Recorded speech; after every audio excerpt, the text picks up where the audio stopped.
What's up, Chicago? Is this the home of the labor movement? Are we gonna save our democracy? Do workers practice radical solidarity? Hey, so I'm gonna give you a break, and I won't give the union leader speech today. Today, I'm going to give a history lesson because many of you know that I am a high school history teacher.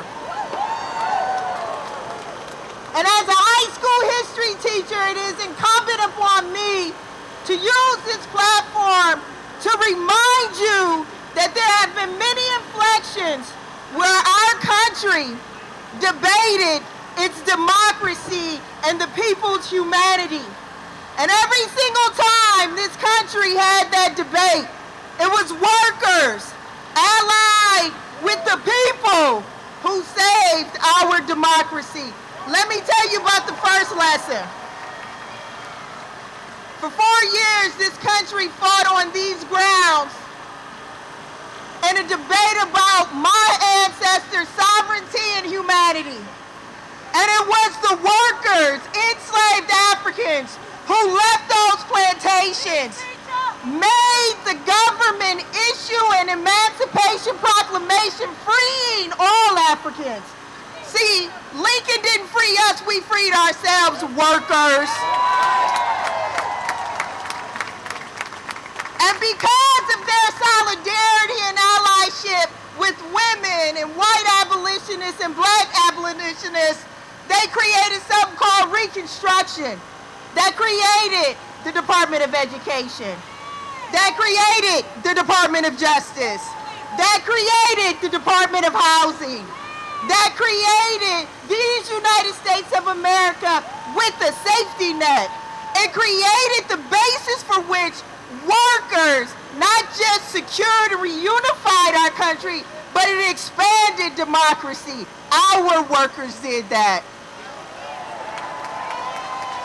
And as you stand in the city of Chicago, a black metropolis ushered in by Pullman porters, working for low wages, working in the indignity of being called George and not Mr. Those men went to places like Sunflower County, Mississippi, and told black people they could escape the fascism and the brutality of Jim Crow Mississippi. He did that allied with the newspaper man, Robert Abbott of the Chicago Defender.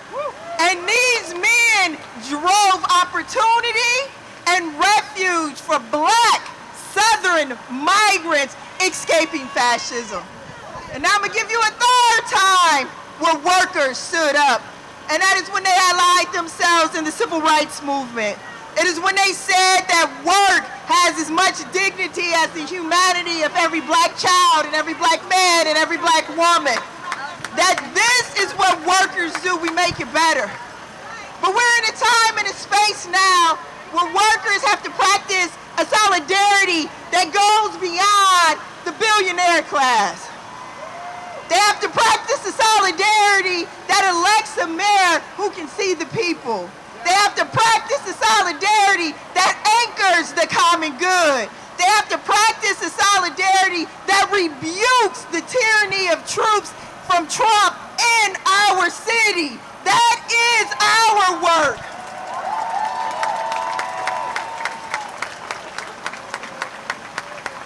And we got to draw a contrast, Chicago. We have to show the world that workers usher in a reconstruction of school libraries while Trump is banning books.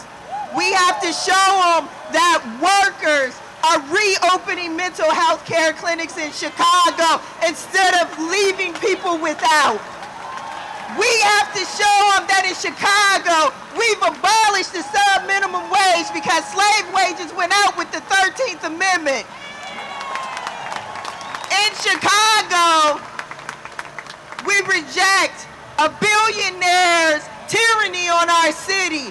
We reject a billionaire and his cabinet of billionaires who take from Medicaid, who defund public education.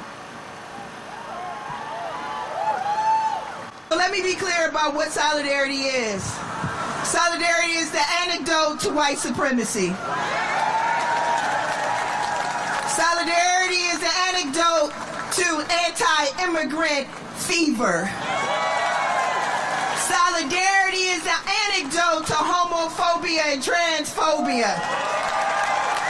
Solidarity is the antidote to people not having and needing.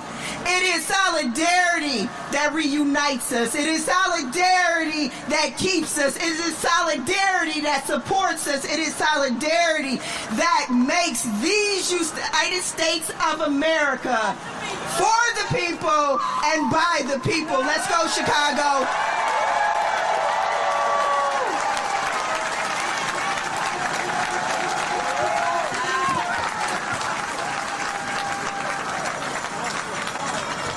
Like any fight, we've got allies in the fight. Y'all know my friend Congressman Chuy Garcia. We've got Alderman Andre Vasquez, Alderwoman Lenny Mana-Heppenworth, Senator Lakeisha Collins, my union sister, Alderman Bill Conway, Senator Mike Simmons, Mayor Dan Biss, and more to come. I'd now like to bring up my friend, Director of Organizing for Painters District Council 14, and one badass, he's going to tell you about this building right here, Al Barraza. What do we want? Justice. What do we want? Justice. When do we want it? Now. What do we want? Justice. When do we want it? Now. One more time. What do we want? Justice. When do we want it? Now. That's right. Thank you, everybody, for being here. Thank you to CFL. Thank you for the labor movement. When I was asked to speak today, it was a no-brainer. Why? Because we're on sacred, hallowed ground here at the Haymarket Memorial in 1886. Back then, workers were dealing with the injustices that we're still dealing with today. And we don't have to look so far, but just to look to my left, and you'll see injustices happening every day there, where we have, unfortunately, workers there that are not represented by a union, that are being taken advantage of, still to this day. And for what? For injustices to make people rich, to exploit the needs of workers against the sacrifices of other workers, so that we pit each other against each other. That cannot happen. We have to unite and bring these workers into the fold, into our union, into the fight for solidarity. That's what we're going to do here today. So despite the despair that we see and feel maybe every day, it's a blessing to come out here and look at all these union brothers and sisters, workers that are organized and ready to fight back the tyranny. And that's what we're going to do today. So I hope, brothers and sisters, you are ready for a walk, because I sure as hell am. Thank you.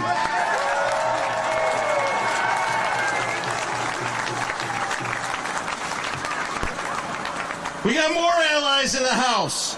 Senator Willie Preston, Water Rec Commissioner Yumika Brown, Senator Laura Fine, Commissioner Tara Stamps, anybody know her? Clerk Anna Valencia, Clerk of the Circuit Court Mariana Spiropoulos, Senator Graciela Guzman, Rep. Lillian Jimenez fights for justice every day, Senator Robert Peters, Alderperson Jesse Fuentes, Alderperson Anthony Quesada, and Commissioner Jessica Vasquez. That's a lot of elected officials. A lot of these folks, I've just read, they're organizers. They're people who go out on the street every day. They represent us in the halls of justice, the halls of law. Even when they don't work for us, even when those institutions aren't working for us, these people are. And one person that I know that works for everybody, all workers every day, is the National President of the American Federation of Teachers. She's going to give us some religion too. Randy Weingarten.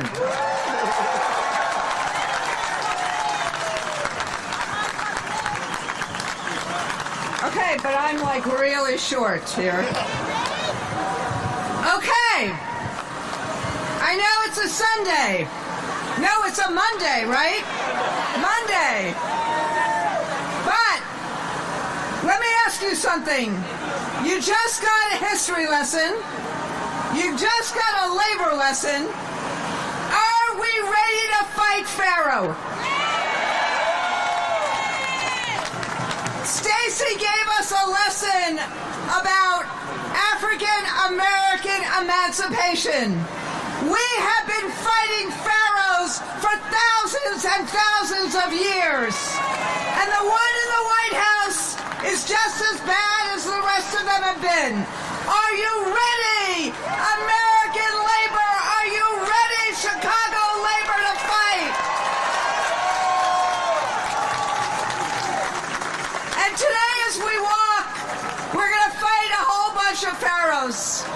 Whether it's Tesla or Target or Valor, what has happened in this country is that the billionaires don't understand that this country was created in protest and in resistance to fight off a king, not to recreate a king. Sorry, I'm also a history teacher. But what we know is that those kings, those pharaohs, those authoritarians, it's not as if they will just concede. You know this from Frederick Douglass, another icon for all of us. Power does not concede willingly. It does not concede without demand. So Chicago labor, are we ready to demand?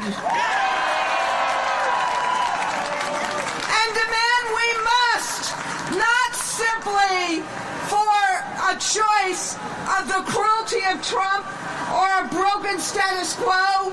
We must demand a better life for all workers. One job should be enough. Public schools should be strengthened, not abandoned. Higher education should be affordable. Social Security should be saved. Medicare and Medicaid should be sacrosanct. Why are these demands not the demands of every single politician in Washington? This is what creates dignity. This is what creates opportunity. And this is what creates affordability.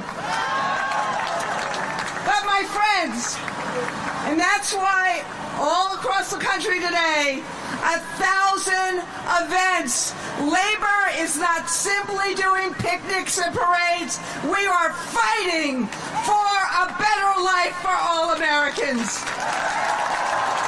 That's what Labor Day should be about as we stand in hallowed ground. So, let me ask you, in a city that is about to get a military occupation, with an administration that disappears immigrants rather than reveres immigrants, are you ready to fight for that multicultural, multi-ethnic democracy that Stacey was talking about? Are you ready to fight for dignity of the American worker? Are you ready to fight for dignity of all workers and all Americans? Are you ready to fight for good public schools? And for people to have higher education and decent housing and decent health care and a decent retirement? Are you ready to stand up? You are standing. Are you ready to show up? Are you ready to speak up? Are you ready to fight each and every day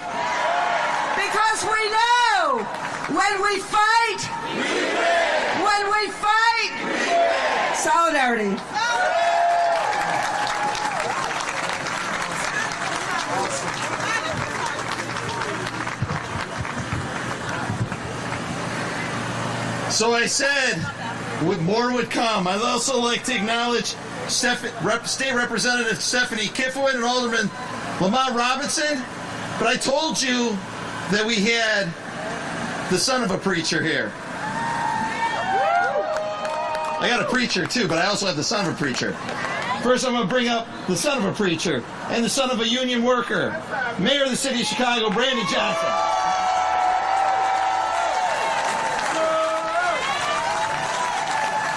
Let's go. Let me hear you, Chicago. Let me get you a little bit more noisy out there. Yes.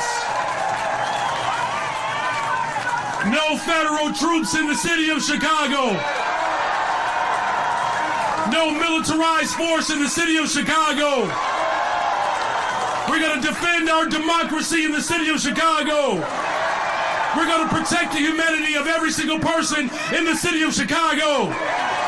And we got the baddest freaking labor movement in the city of Chicago, birthed right here. We're going to take this fight across America, but we got to defend the home front first. And the best way we defend the home front is to make sure that every single worker has a livable wage. That's why we abolished the sub-minimum wage in Chicago for brown and black women. They get raises on top of their tips. This is the city of Chicago, where we have given paid time off for over 1 million workers, 10 days off, the biggest city in America to ever do it. This is the labor movement, you all. On pace to build more affordable units, a teacher's contract that protects black women, a teacher's contract that protects the LGBTQIA community, the teacher contract that protects immigrants. This is the greatest freaking city in the world. We're Chi-Town. Now look, there are some people that have doubts in the labor movement. There are some people believe that we don't have the power to beat authoritarianism. But I'm also a history teacher as well. We have stood up for the interests of workers before, and we will do it again. And no matter what comes from the White House, Chicago will always be a labor town. Are you with me, Chicago? Now finally, we have seen this president shift the largest concentration of wealth into the hands of the few. Justice Brandeis made it very clear. He said we can either have a democracy or we can have wealth in the hands of the concentrated few. But he says we cannot have both. Are you prepared to defend this land that was built by slaves, a land that was built by indigenous people, a land that is built by workers? Are you prepared to defend this land? The people united will always prevail. I need you all to stand firm, to stand strong. If this president decides to continue to break this Constitution, it's going to be the labor movement that stitches it back together. The labor movement that brings black folks, white folks, Asians. It brings brown folks together. This is the city that said keep hope alive. The city that birthed yes we can. And the city that will defend this country. God bless you all. God bless the labor movement. God bless the greatest freaking city in the world, Chi-Town. No troops in Chicago. No troops in Chicago. No troops in Chicago. Invest in Chicago. Invest in Chicago. No troops in Chicago. Invest in Chicago. God bless you. Love you all.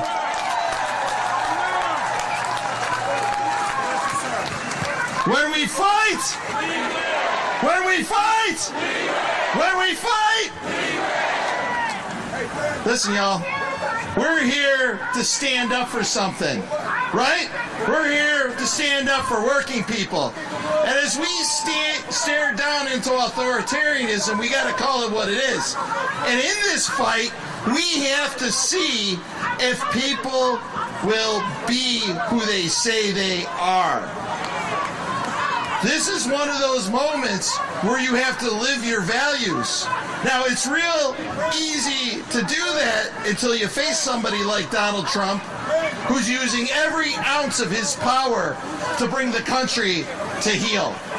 But we know a brother who is holding people accountable. We know a brother who is working to make sure that when it comes to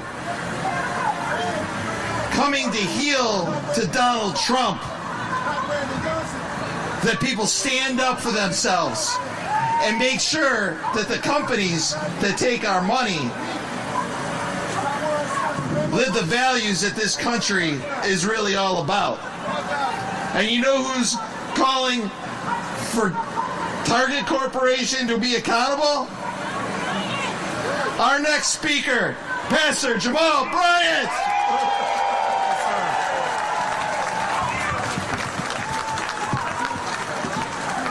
This is a critical moment. It's a critical moment in American history where history will have to record that the fight for democracy was birthed in Chicago. Those of you who still believe in liberty and justice for all, would you make some noise right now if you still believe in it?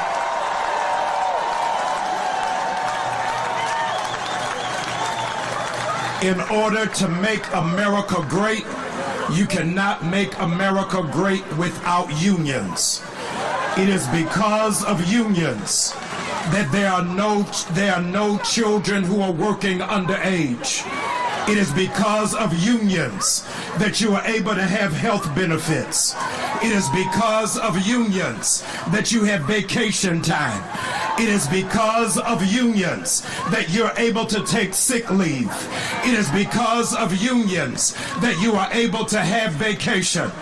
This is an American salute to all of you who work in labor. Would you cheer for the people who work around you?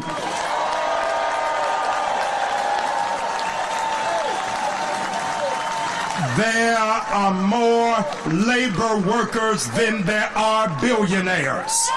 You just missed what I said. There are more labor workers than there are billionaires. It is because of your sweat equity. It is because of your stick-to-itiveness. It's because of your focus that America is still standing. You are the true patriots. Celebrate yourselves on Labor Day. Celebrate yourselves. I want to thank Randy and Stacy for standing with us. I so believe in what it is that you are doing that I flew from Atlanta, Georgia, just to be with the labor workers of Chicago, Illinois, because this is not a local fight. It is a national fight.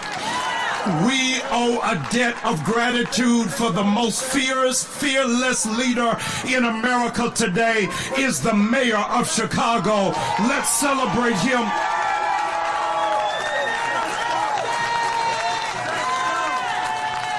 There is a grave inequity. There's a grave inequity when ICE agents are making more money than Chicago teachers. Something is wrong. Our teachers who are in fact instructing our young people, teaching our young people, and educating our young people out of their own pockets have to decorate their classrooms, have to teach their students overtime. And the mistake that this administration made is that they hired a wrestler to oversee education. A wrestler cannot confront labor union workers who are fighters. And those of you who are going to fight for Medicaid, make some noise. You're going to fight for Medicare, make some noise. You're going to fight for a livable wage, make some noise. You're going to fight for our children, make some noise. And so if you really want to change America and make America safe, don't send in the National Guard, send in teachers, because the teachers can make a difference and make an impact and can change the world. We are standing today against those who have betrayed our community like Target.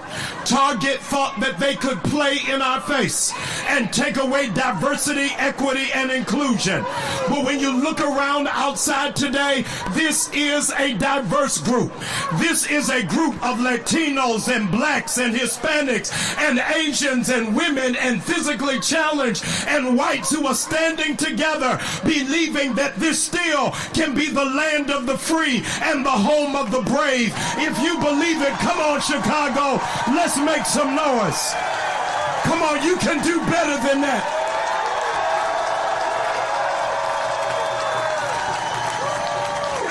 We are putting Target on notice. We are putting Tesla on notice. And we are putting every enemy of the Constitution on notice. They are redrawing lines in Texas, but in Chicago, we put a line in the sand to say if you mess with our workers, you mess with America. Make some noise if you believe that this is our last stand.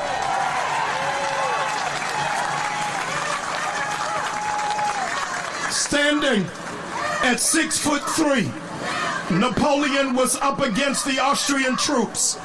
They were losing, and the French troops were dizzied. They felt as if they had no focus. They were down 3-1 against the Austrian troops. And Napoleon said to the French troops, "We cannot fight their army. We will fight their mindset." Today, when we march, we are not fighting against an army. We are fighting against a mindset in America that thinks workers will be taken for granted and will roll over and play dead. Martin Luther King Jr. gave us our marching orders for today. He said, if you can't fly, then run. If you can't run, then walk. If you can't walk, then crawl. Union workers, let's crawl to the finish line and make America great by standing for the least of these, because the revolution is going to happen in Chicago. All the labor unions, lift up your voice if you're not turning back, but forward ever and backwards never.